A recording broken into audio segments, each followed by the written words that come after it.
CBN Empreender. Legal demais o CBN Empreender para você, empreendedora, para você, empreendedor, para todo mundo que se liga na programação da CBN com as orientações de Wallace Oliveira, que é consultor financeiro. A série Gestão Financeira Inteligente, transformando as finanças com estratégia e inovação, continua rolando. Assunto dessa quinta-feira, crédito empresarial, hein? Alavancagem com segurança, ou seja, é preciso ter orientações a respeito desse assunto. Crédito é compromisso. Então vamos à primeira pergunta de hoje para saber quando é que de fato é uma vantagem recorrer ao crédito empresarial. Meu caro Wallace Oliveira, seja bem-vindo e boa tarde para você. Boa tarde, Almir. Boa tarde a todos os ouvintes CBN Caruaru. Olha, meninos, recorrer ao crédito empresarial pode ser uma decisão estratégica altamente vantajosa, desde que bem planejada e inserida no contexto certo. Ao contrário do que muitos pensam, crédito não é sinônimo de um endividamento irresponsável. Na verdade, ele pode impulsionar o crescimento, garantir liquidez, facilitar investimentos e dar competitividade ao negócio. Quando é vantajoso usar o crédito empresarial com embasamento técnico, é importante compreender algumas características. A primeira delas é que, para financiar um crescimento com retorno mensurável, é importante que o empreendedor entenda o momento. Quando a empresa tem uma oportunidade de expansão, por exemplo, é um indicador de momento.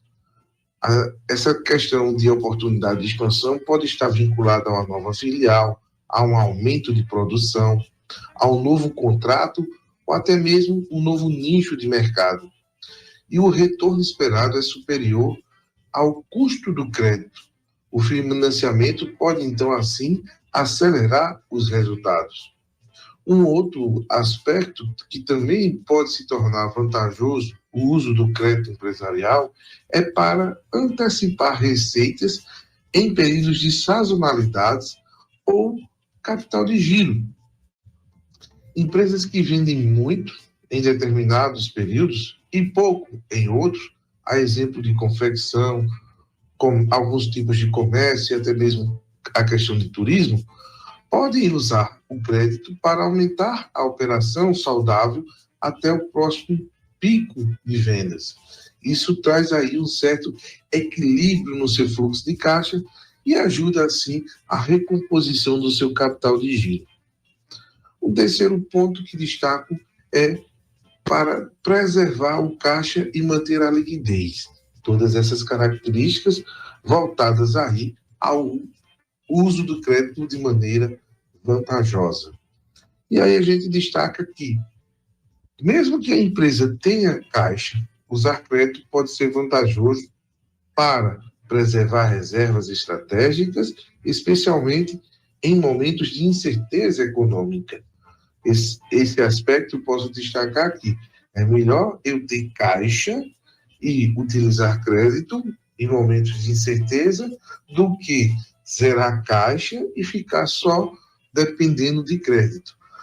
É válido salientar que crédito eu tenho que ter um agente financiador, um agente que vá ali se tornar uma espécie do meu fiador, trazendo para o meu negócio essa receita financeira. Então, é importante que o empreendedor possa compreender essas três características e, sobretudo, esta última, buscando aí uma preservação de caixa para manter a sua liquidez. Destaco, por último, que também existe a possibilidade de fazer o uso de crédito para aproveitar oportunidades de compra ou negociação.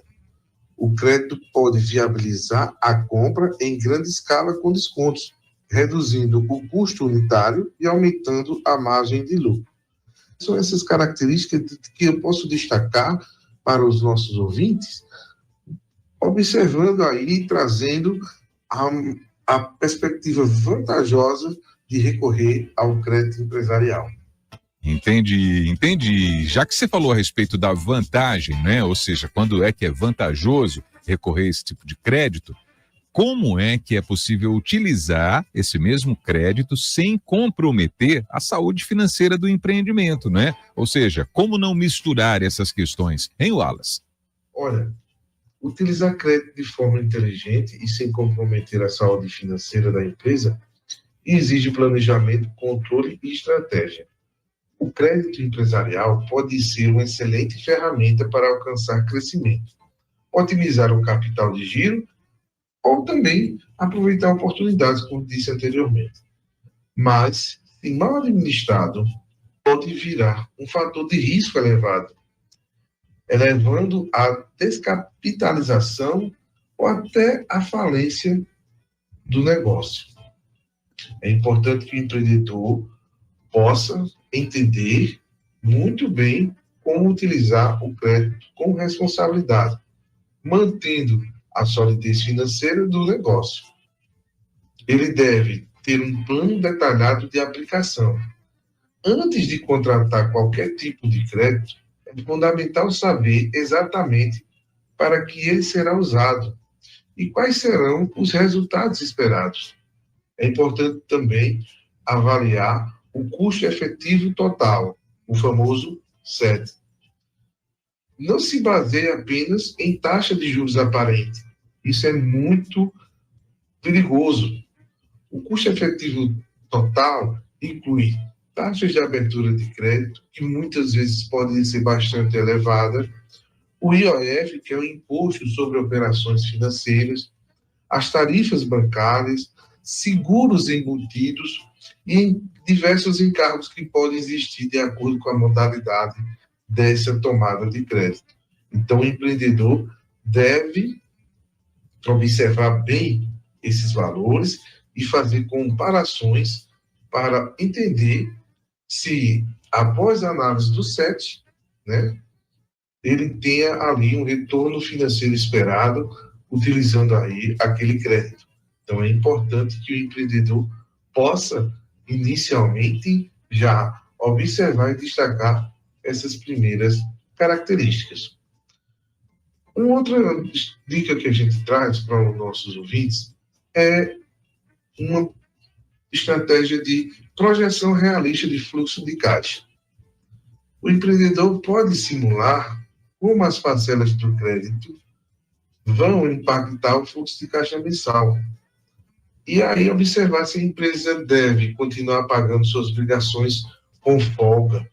Pois, se caso isso não aconteça, é importante reanalisar todo as principais características da tomada de crédito e saber ali se é possível fazer essa contratação ou não. Pontos que são importantes que podem ajudar o empreendedor a observar essa análise e tomar uma decisão mais segura, pode ser utilizado através de algumas ferramentas financeiras, como, por exemplo, projeção de fluxo de caixa com parcelas simuladas. O que isso significa?